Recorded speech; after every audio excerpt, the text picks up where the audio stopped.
जय हिंद दोस्तों। आज का जो हमारा कॉन्सेप्ट रहेगा वो है बहुलक से है। आज हम इस वीडियो में सीखेंगे कि वर्गीकृत बारंबारता बंटन दिए जाने पर बहुलक कैसे ज्ञात करते हैं। ठीक है, तो देखिए ये वीडियो शुरू करने से पहले मैं आपको बता देता हूं कि यदि आप क्लास 10 में हैं तो आज का ये वीडियो आपके लिए बहुत ही महत्वपूर्ण होने वाला है, क्योंकि क्लास 10 की जो बोर्ड के एग्जाम होते हैं उसके अंदर गणित के पेपर में ये 4 नंबर का हर साल पूछा जाता है। ठीक है, नहीं ये रिपीटेड सवाल है, मतलब कि इस कॉन्सेप्ट पर सवाल आएगा ही आएगा, फिक्स्ड है ये बात। ठीक है, तो आपको ये सीखना बहुत ही अनिवार्य है क्योंकि ये 4 नंबर का है। तो इस वीडियो को पूरा देखिए और आप ये सीख जाएंगे आराम से कि बहुलक को कैसे ज्ञात करते हैं जब वर्गीकृत बारंबारता बंटन दिए जाती है। ठीक है, तो आप वीडियो के अंत तक बने रहिएगा। तो यहां पर ध्यान दीजिए, हमारा सवाल क्या है, निम्न आंकड़ों का बहुलक ज्ञात कीजिए। आपके सामने है वर्गीकृत बारंबारता बंटन बनाया गया है। ऐसा ही सवाल परीक्षा में भी आएगा और ऐसे ही आपको वर्ग बनाए हुए मिलेंगे और उनकी संगत आपको यहां पर बारंबारताएं दी जाती है। ठीक है, तो सबसे पहले आपको बहुलक ज्ञात करने के लिए बहुलक वर्ग निकालना पड़ता है। ठीक है, तो मैं यहां पर देखिए नाम लिखता हूं बहुलक वर्ग। यहां पर मैं लिखूंगा बहुलक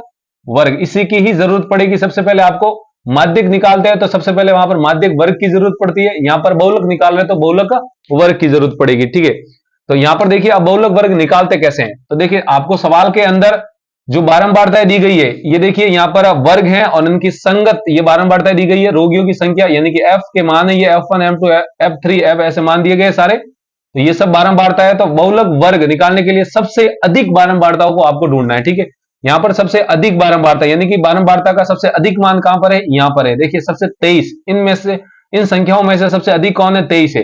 तो जो ये बारंबारता 23 सबसे अधिक है, तो इसका जो संगत वर्ग है यहां पर, ये संगत वर्ग क्या है, 35 से 45 है। तो यही क्या हो जाएगा, यहां पर बहुलक वर्ग हो जाएगा। क्या हो जाएगा, बहुलक वर्ग हो जाएगा। आपको बारंबारता दी जाएगी, सबसे अधिक बारंबारता जो होगी उसका संगत वर्ग ही यहां पर क्या होगा, बहुलक वर्ग होगा। तो यहां पर बहुलक वर्ग क्या हो जाएगा, 35 से 45। तो यहां पर मैं क्या लिख दूंगा, बहुलक वर्ग आपका 35 से 45 हो जाएगा। ठीक है, ये हो जाएगा हमारा बहुलक वर्ग।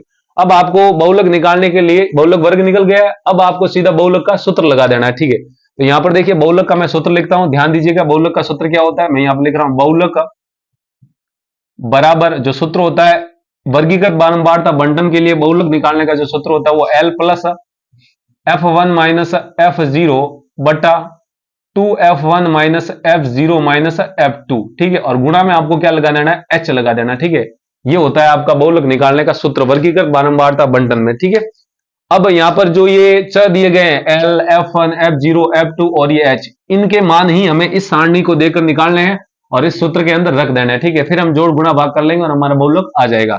तो यहां पर जो ये L है, L क्या होता है, बहुलक वर्ग की निम्न सीमा। बहुलक वर्ग की निम्न सीमा यहां पर देख सकते हैं, बहुलक वर्ग क्या है, 35 से 45 है। तो मैं आपको बता देता हूं, जो यहां पर मान लिखा रहता है उसको क्या कहते हैं, निम्न सीमा। ठीक है, निम्न सीमा। और जो यहां पर मान होता है उसको क्या कहते हैं, ऊपरी सीमा। ऊपरी सीमा। ठीक है, यहां पर L क्या है, निम्न सीमा है, तो यहां पर निम्न सीमा का मान कितना है, 35। तो L का मान यहां पर लिख लेंगे 35। ठीक है, और यहां से F1 का मान लिखेंगे तो देखिए F1 बराबर यहां पर क्या हो जाएगा, F1। अब F1 जो आपने बहुलक वर्ग निकाला है, यहां पर ये बहुलक वर्ग है 35 से 45, तो बहुलक वर्ग की संगत बारंबारता ही क्या होता है, F1 होता है। तो बहुलक वर्ग की संगत बारंबारता यहां पर कितने, 23 है, तो यही क्या है, F1 का मान है। ठीक है, और इस संगत बारंबारता से ठीक पहले आने वाली बारंबारता, इसका मान क्या होता है, F0 होता है। ये किसका है, F0 है।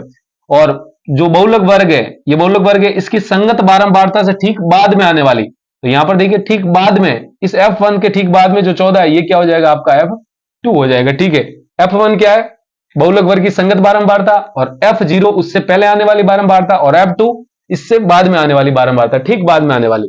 तो यहां पर F1 का मान कितना हो जाएगा, 23। तो यहां पर लिखेंगे 23। और इसी प्रकार यहां पर आप देख सकते हैं F0 का मान यहां पर कितना, 21। तो यहां पर लिखेंगे 21। और इसी प्रकार यहां पर F2 का मान भी लिख देते हैं। F2 का मान कितना है, 14। ठीक है, और फिर हमारा एक और चर बचता है यहां पर क्या, H। तो अब H का मान देखिए क्या होता है, H क्या होता है, यहां पर ये जो बहुलक वर्ग है, बहुलक वर्ग का वर्ग अंतराल का मतलब निम्न सीमा और ऊपरी सीमा के बीच का अंतर कितना है। तो यहां पर 35 और 45 के बीच का अंतर आप देख सकते हैं कितना है, 10। तो यहां पर कितना लिख देंगे आप, 10 लिख देंगे। तो ये सारे चर यहां पर मैंने मान निकाल दिए। आपको मैं एक बार फिर वापस बता देता हूं, वर्गीकृत बारंबारता बंटन दिया जाता है तो बहुलक निकालने का जो सूत्र होता है वो क्या होता है, L plus F1 minus F0 बटा 2F1 minus F0 minus F2 गुणा H। ठीक है, और इसमें जो ये L है, ये क्या है, बहुलक वर्ग की निम्न सीमा। बहुलक वर्ग ये रहा और इसकी निम्न सीमा ये रही। F1 क्या होता है, बहुलक वर्ग की संगत बारंबारता। ये बहुलक वर्ग है 35 से 45, इसकी संगत बारंबारता क्या है, यहां पर 23 है, तो ये F1 का मान है। F0 क्या होता है, यहां पर F0 बहुलक वर्ग की जो संगत बारंबारता उससे ठीक पहले आने वाली बारंबारता, तो यहां पर ठीक पहले कौन आ रहा है 21 है, तो ये क्या हो जाएगा F0। और F2 जो संगत बारंबारता है उससे ठीक बाद आने वाली, तो यहां पर बाद क्या है 14, तो F2 का मान 14। और H क्या हो जाएगा यहां पर इनका वर्ग अंतराल, बहुलक वर्ग का वर्ग अंतराल, तो यहां पर वर्ग अंतराल कितना है 10 है। अब ये सारे मान हम क्या करेंगे, इस सूत्र में रख देंगे। बराबर क्या होता है बहुलक, बराबर यहां से बहुलक बराबर क्या हो जाएगा, देखिए एल, एल का मान यहां पर कितना है 35, तो यहां पर लिख दूंगा 35 प्लस F1, F1 का मान यहां से हो जाएगा 23 माइनस F0, F0 का मान लिखेंगे 21 बटा में 2 गुणा F1, F1 का मान 23 माइनस F0, F0 का मान यहां पर 21 माइनस F2, F2 का मान कितना है 14, ठीक है। फिर यहां पर गुणा में H है, तो H का मान कितना रख देंगे, यहां पर 10 रख देंगे, ठीक है। अब देखिए हम इसको सॉल्व करते हैं, तो यहां पर ध्यान दीजिए, बराबर में 35 का 35 लिखेंगे प्लस ये 23 माइनस 21, 23 माइनस 21 कितना हो जाएगा 2, तो यहां पर लिखेंगे 2 बट्टा में 2 गुणा 23 कितना हो जाएगा 46 माइनस का ये माइनस का 21 और ये माइनस का 14 कितना हो जाएगा माइनस का 35, ठीक है। यहां पर लिखेंगे माइनस का 35 और गुणा में क्या चल रहा है 10, तो यहां पर लिख लेंगे 10, ठीक है। अब इसको हम सॉल्व कर लेंगे, देखिए आगे इसको सॉल्व करते हैं बराबर के, तो यहां पर कितना है 35 का 35 लिखा है, तो 35 ही लिखेंगे प्लस 2 बटा यहां पर 2 बटा ये 46 माइनस, देखिए इसके 10 के बटा में कुछ नहीं तो 1 मान लीजिए, तो ये 2 ऊपर से और 10 से गुणा हो जाएगा, यानी कि 2 गुणा 10 कितना हो जाएगा 20, तो यहां पर लिखेंगे 20 बटा में 46 माइनस 35, 46 में से 35 घटाएंगे तो कितना बचेगा आपका 11 बचेगा, ठीक है।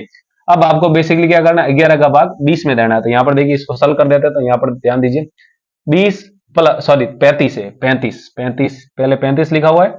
फिर अगर आप जब 20 का भाग इसमें देंगे तो कितनी बार जाएगा, देखिए मैं यहां पर भाग कर लेता हूं, आप देख सकते हैं 20 में 11 का भाग देना, 11 का भाग 20 में देंगे एक बार जाएगा 11 लिखेंगे, ठीक है। फिर घटाएंगे तो 9 बचेगा, अब 11 का भाग 9 में जाता नहीं, तो यहां पर दशमलव लगाएंगे, यहां पर लगाएंगे 0, तो 11 का भाग 90 में कितनी बार जाएगा 8 बार, तो कितना आ जाएगा आपका 88, ठीक है। अब शेषफल 2 बचता है, अब आपको इतना ही काफी, आप 1 दशमलव तक ही रहने दीजिए, यहां पर लिख लेंगे जब आप 11 का भाग 20 में देंगे कितना आएगा 1.8। अब आप 1 को इस 35 में जोड़ दीजिए, कितना आ जाएगा 36 और पीछे क्या आपका 8 है, और यही आपका क्या हो जाएगा आंसर हो जाएगा, ठीक है। तो आप कह सकते हैं जो आपका बहुलक का मान आया वो कितना आया 36.8 आया। इस प्रकार आप वर्गीकृत बारंबारता बंटन दिए जाने पर ये बहुलक का सूत्र लगाकर आप इस प्रकार ये सारे मान यानी कि बहुलक का मान निकाल सकते हैं, ठीक है। तो आई होप आपको ये वीडियो अच्छा लगा होगा, वह वीडियो अच्छा लगा है तो वीडियो को लाइक कीजिए और ऐसे ही बेसिक वीडियो पाने के लिए चैनल को सब्सक्राइब जरूर कीजिए। तो आज के लिए इतना ही रखते हैं, जल्दी मिलते हैं हम ऐसी एक और बेसिक वीडियो के साथ।